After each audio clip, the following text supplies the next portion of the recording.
Iowa's Caitlin Clark is the best scorer of all time in women's basketball. She might be the best women's player ever, period.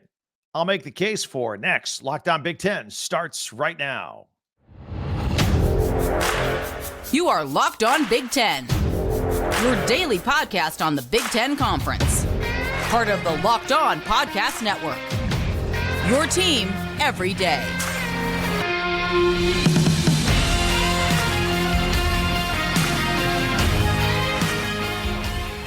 Welcome to Locked On Big Ten. I'm Craig Sheeman. Thank you for making us your first listen each and every day. Thank you. We really, really appreciate it. We're free and available wherever you get your podcasts and on YouTube, part of the Locked On Podcast Network, your team every day. Today's episode is brought to you by FanDuel. Make every moment more. New customers join today and you'll get $150 in bonus bets if your first bet of $5 or more wins. Visit FanDuel.com/lockedon and get started. Caitlin Clark, we'll talk about her. Plus, patience at Michigan. And we've got our picks going into the weekend. Be sure to subscribe if you don't mind. That really helps us out, please. And you can follow Locked On Big Ten for free wherever you get your podcast. That way you get the latest episode of this podcast as soon as it becomes available each and every day. Well, Iowa basketball sensation Caitlin Clark broke the all-time NCAA career scoring mark as the Hawkeyes beat the Michigan Wolverines 106-89 Thursday night in front of another home sellout crowd. And she did it in fashion and style, too. She poured in a career high and Iowa women's high, 49 points. And overall for the career, passed former Washington Huskies star Kelsey Plum's record. And she got the record out of the way early, right away. Got a quick two-pointer off the opening tip. Followed that with back-to-back deep three-pointers from the logo left side. Just absolutely amazing.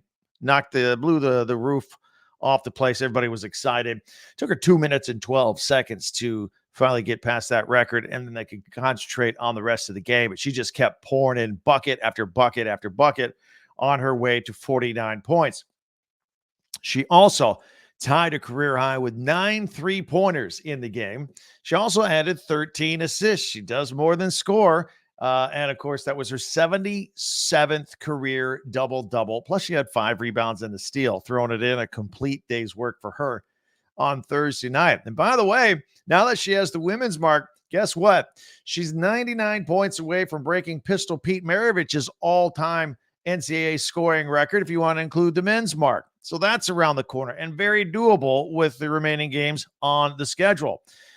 She is just absolutely phenomenal and so much fun to watch.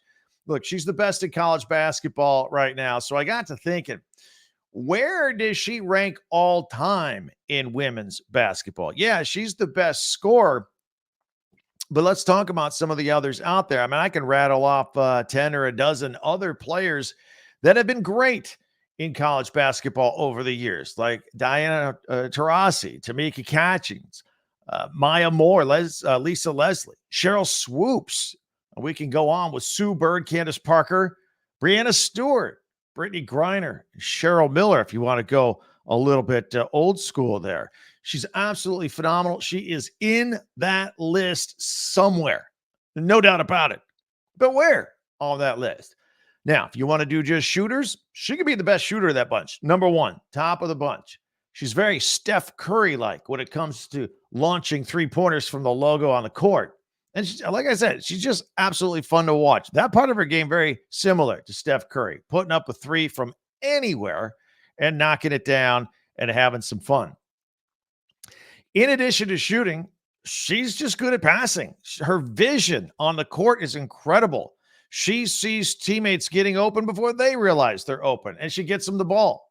She just reached 1,000 career assists last week for her career. That puts her 6th all time. She'll continue to climb up that list.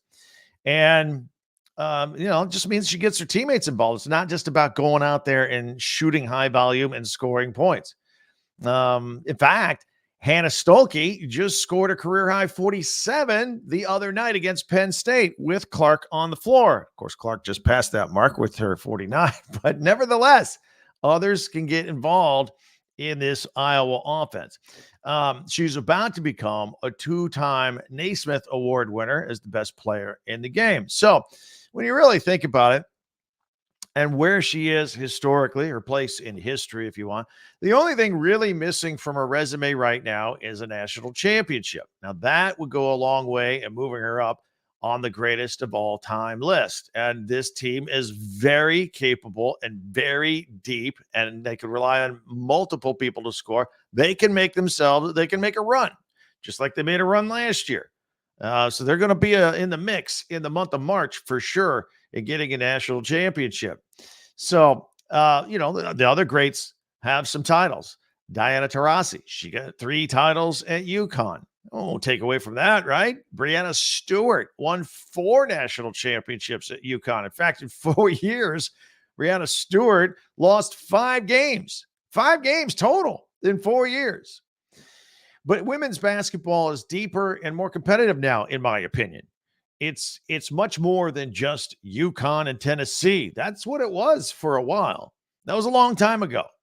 And I'm going to look forward to seeing how Caitlin Clark does at the next level. By the way, little sidebar, she does have one more COVID year of eligibility left. She could come back and just add to these numbers if she wants to. I have a feeling she's going to move on to the next level and go to the WNBA. She really won't talk about the future. She just wants to talk about her teammates and the team and really soaking in this year, no matter what she decides. So that'll all come in due time. But I am curious to see at to what point she excels at the WNBA. I'm sure she's going to do very well.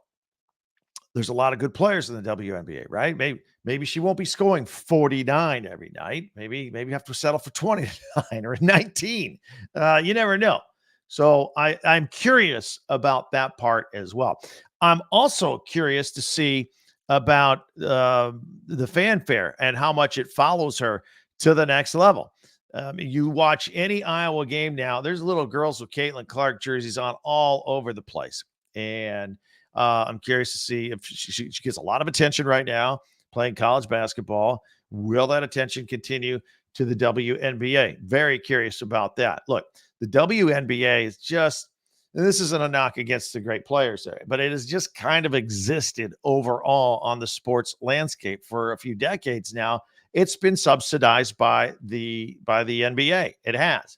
And they have had some star players and whatnot, but I'm just wondering if Caitlin Clark, if that fanfare could travel with her to the WNBA, much the same way that it did for Larry Bird and Magic Johnson. The NBA was dead when they joined it, but they had their national championship battle with Michigan State versus Indiana State. It captured America, put the NCAA tournament on a whole nother level, if you will. Then they took their act to the NBA. They had the East Coast, West Coast thing going. They went to 2 storied rivals with the Lakers and the Celtics anyway, and they played each other repeatedly for championships. So I think Caitlin Clark can be that person that can do that, get a lot of attention going back to the WNBA. You know, the one thing though, Bird and Magic, they had a rivalry against each other. I don't know if Caitlin Clark has a natural rival right now, and maybe that's part of the formula you need to get the magic going, if you will. So, maybe it'll be Angel Reese from LSU. They seem to have a thing going last year in the NCAA tournament. Something like that would be really fun, moving on into the next level and have a fierce, battle going into the future. Time will tell. We'll figure it out. But right now, Caitlin Clark's college career is winding down quickly. And I suggest you enjoy it now while she's still here. Let her finish things off, see where the point totals end up, and maybe she'll get a championship, and then we'll let history decide where to rank her among the greatest ever to play women's basketball in the NCAA. We'd love your comments on it as well. If you want to hit me up at Twitter, X, at TalkBig10, number 10, comments on YouTube as well. And of course, don't forget our website. You see the crawl on the bottom, TalkBig10, number 10.com. We'd love to hear from you there as well. And by the way, if you're there on the website, we archive all of our podcasts. In fact, this one will be archived under Iowa. If you want to go right to your favorite team, get some merch, shirts, pennants, hats. It's all there at the website at TalkBig10, number 10. All right, a day after Ohio State fired Chris Holtmann as the men's basketball coach, What's the plan for Michigan and Juwan Howard? Going to discuss that in a minute here on Locked On Big Ten. Get buckets with your first bet on FanDuel. FanDuel, America's #1 sports book, because right now new customers get $150 in bonus bets with any winning $5 bet. That's $150 if your bet wins. You can bet on everything: games, totals, point spreads, your favorite players, quick bets, live same game parlays, exclusive props. Everything is on there. And I'm telling you, I'm going to continue all week long. I hit with the Pacers on the over again the other night. It's like a magic formula, just magic. So check it out. Visit FanDuel.com/lockedon and shoot your shot. FanDuel, the official sportsbook partner of the NBA. I want to thank everybody for checking out Locked On Big Ten, especially you everydayers. Thank you for keep coming back. Meanwhile, be sure to subscribe on YouTube, share, follow, and like Locked On Big Ten, your team every day. And once again, don't forget, check out our website, talkbig1010.com. All right, it's a strange time in the Big Ten with men's basketball. In football, we're used to Ohio State and Michigan being at the top of the Big Ten standings. Well, if you look at the men's basketball standings, Michigan and Ohio State are at the bottom, struggling big time. In fact, they may be the worst two Big Tens and the worst two teams in the Big Ten if the season keeps panning out this way. Look, Ohio State decided to make a change right away. And Chris Holtmann, they fired him. He is in his 7th year, and they said goodbye to him. Paid him like $12 million to go. And associate head coach Jake Diebler is going to serve as the Buckeyes interim coach for the remainder of the season. They're in transition over there. They got this new athletic director who's coming in, and he's going to start having a more active role March 1st, and he'll be officially the athletic director July 1. So he's going to be all over this search for a new head coach. Meanwhile, many feel that Michigan's Juwan Howard may share the same fate as Holtmann, as the Wolverines have underperformed the last 2 seasons. However, athletic director Warde Manuel says he really hasn't thought about making any changes to the basketball program. We're down to the final couple weeks of the season. It's been a disastrous season. He hadn't been thinking about making a change. And that's what he's saying publicly. That's despite losing 12 of their last 14 games.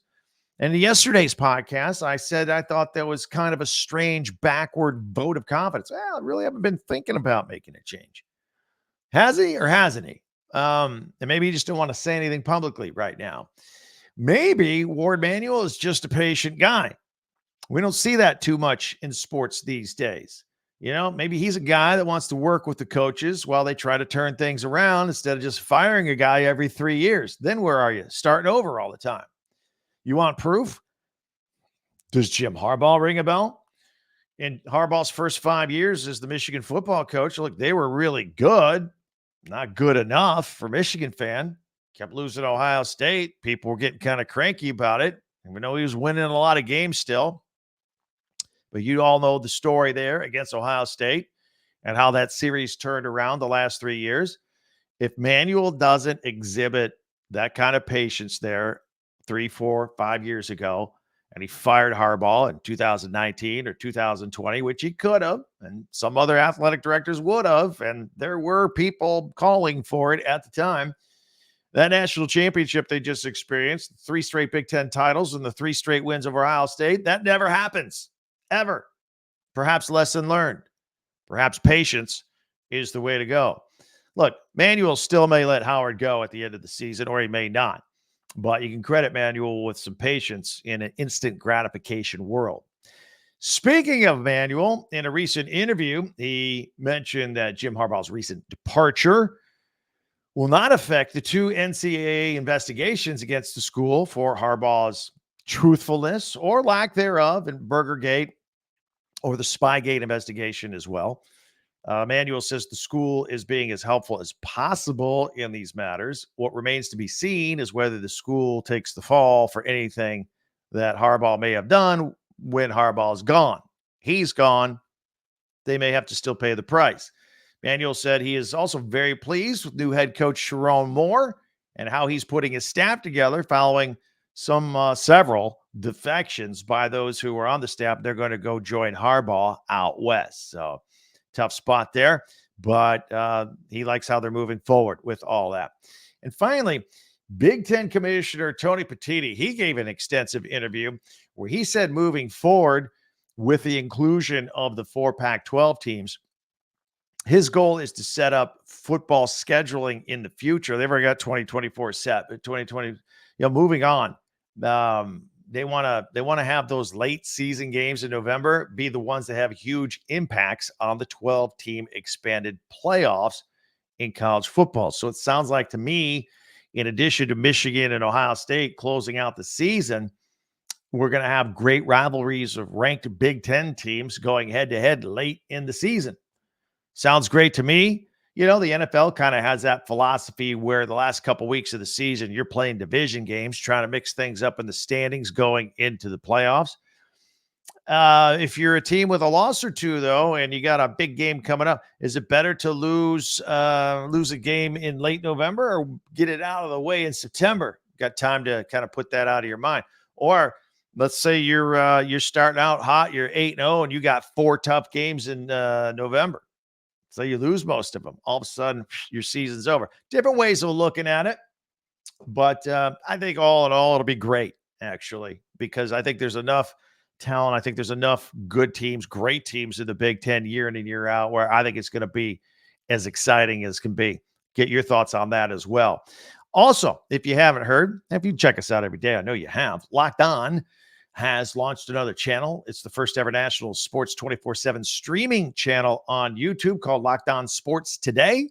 And you can check that out. It's a constant loop of all of our podcasts on there, including this one, plus news of the day. Locked On Sports Today on YouTube. You can subscribe there to the first ever national sports 24/7 streaming channel, in addition to subscribing to us here on Locked On Big Ten. All right, going into the weekends, we always like to make picks, whether it be football or basketball. It's time to take a look at the games on the slate here. We'll do that. I'll have my predictions next, right here on Locked On Big Ten. Also, I want to tell you about Game Time. Maybe you want to go to some of these games. Whether you want to go to a game, a theater, comedy show, a concert, Game Time. Get the Game Time app, and it'll make your life easy. You can get tickets everywhere, especially if you're the one that is in your group that always has to be responsible for getting the tickets. Now you got an easy way to do it. Just do it right on your phone. It's super simple. They've got last-minute tickets, flash deals, zone deals. You can find and buy tickets for every kind of event in your area. And I always tell you, my favorite part is it shows you the view from your seat you're about to buy before you click. And when you do buy, it's just a couple of clicks, boom, boom, and you're good to go. It's right there on your phone. And all in prices show up, show your total right away. There's no added fees or service this or service that later. It's all right there. So you know the exact price. Buy the tickets just with 2 taps. Good to go. Game Time has deals right up to the start of the event. And in fact, if you're one to run late or live in a city like Los Angeles or somewhere, New York, somewhere like that, it's hard to get around. You're going to show up late. You can get tickets late, up to an hour after the start of the event. So what you need to do, just keep it simple. Take all the guesswork out of buying tickets with Game Time. Download the Game Time app. Create an account and use the code LOCKED ON for $20 off your first purchase. Terms apply. Again, create the account and the redeem code LOCKED ON, LOCKEDON, for $20 off. Download Game Time today. Last minute tickets, lowest price guaranteed. All right, we're going to put it up here on the screen. If you're listening audio only, I will describe in as much detail as I possibly can for our picks for basketball going on this weekend. If you're on video, here it is. Full screen right there. And let me just get rid of that. Okay, now you can see the screen. All right, here are my picks for the weekend. Let's start off with the Saturday games. We've got Penn State at Nebraska. That is a noon game Eastern time on Saturday. That is on the Big Ten Network. A lot of basketball on the Big Ten Network this weekend. Look, I've told you before, in Penn State, they've been a little up and a little down. I think there's a good team there, but I've told you repeatedly, Nebraska is just another beast at home. Impossible to beat at home. So I'm going with Nebraska here on this one. Sorry, Nittany Lions fans, but Nebraska will win this game. Also, number 20, Wisconsin, man, they're falling in the rankings. Wisconsin has lost 4 out of its last 5. They finally stopped that 4-game losing streak with a win against Ohio State on Tuesday. Wisconsin at Iowa. That is a Saturday, 2:15 Eastern time on the Big Ten Network. And Iowa, sometimes Iowa looks good. Sometimes they don't. They can score. I think this is a bounce back game for Wisconsin, but I don't feel good about it. I'm not married to it. I'm going to pick Wisconsin, but I think this one's going to be close. It's going to be tough. All right.